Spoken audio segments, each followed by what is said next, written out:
প্রজন্মকে পথ দেখাবে কে? আমি শুধু তো প্রজন্মকে পথ দেখাবার মতো সে যোগ্যতা অর্জন করিনি। যারা অর্জন করেছিল তারাই যদি একে একে চলে যায়, তো আমাদের ভবিষ্যৎ প্রজন্ম তো অন্ধকারে থেকে যাবে।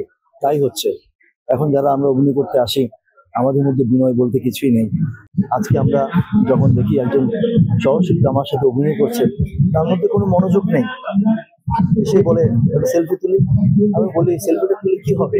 তুমি কিছু ভিউ পাবা, তোমাকে তুমি জানতে পারবা, শিখতে পারবা। আমার সাথে যে সিকোয়েন্সটা করবা কিংবা আজকে যে কাজটা করবা সেটা নিয়ে আমার সাথে আলোচনা করো। এই সিকোয়েন্সটা করবো, আমি কিভাবে ডেলিভারি দেবো, সেটা কেউ আপনার করে না বিধায় আমাদের মধ্যে আরেকজন প্রবীণ মিত্র, একজন আনোয়ার হোসেন সৃষ্টি হচ্ছে না। আদৌ হবে কিনা এই শূন্যস্থান কখনোই পূরণ হওয়ার নয়, কিন্তু আমরা তো ওনাদের দেখেই শিখেছি। সেই শিক্ষাটা যদি আমরা কাজে লাগাতে না পারি, তাহলে আমরা তো আরো মেধাহীন হয়ে যাব। আমার অনেক কথা মনে পড়ছে।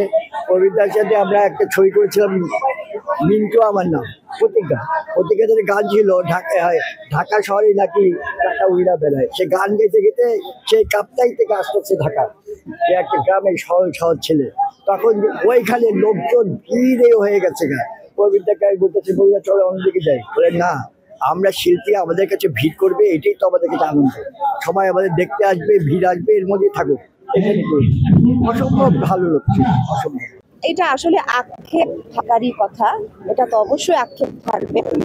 কারণ মানে এই মানুষগুলোর সাথে সবসময় উঠা বসা ছিল একটা পরিবারের মতো। এখন পরিবারের মানুষগুলোই যদি খবরাখবর না নেয়, তো এটা তো কষ্ট লাগারই কথা। ক্ষতি তো কোনোদিন পূরণ হবে না, সেটা তো কোনোদিন হবে না। ক্ষতি তো ক্ষতি হয়েই যায়।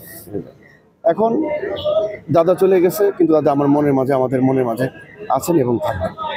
এবং ওনার সবচেয়ে বড় একটা গুণ দেখলাম যে উনি প্রত্যেকটা শিল্পীকে ভালো করে বোঝাতেন, ঠান্ডা মাথায় সুন্দরভাবে উনি দৃশ্য বলেন বা ভালো সাজেশন বলেন, সব কিছু উনি কিন্তু করতেন। কিন্তু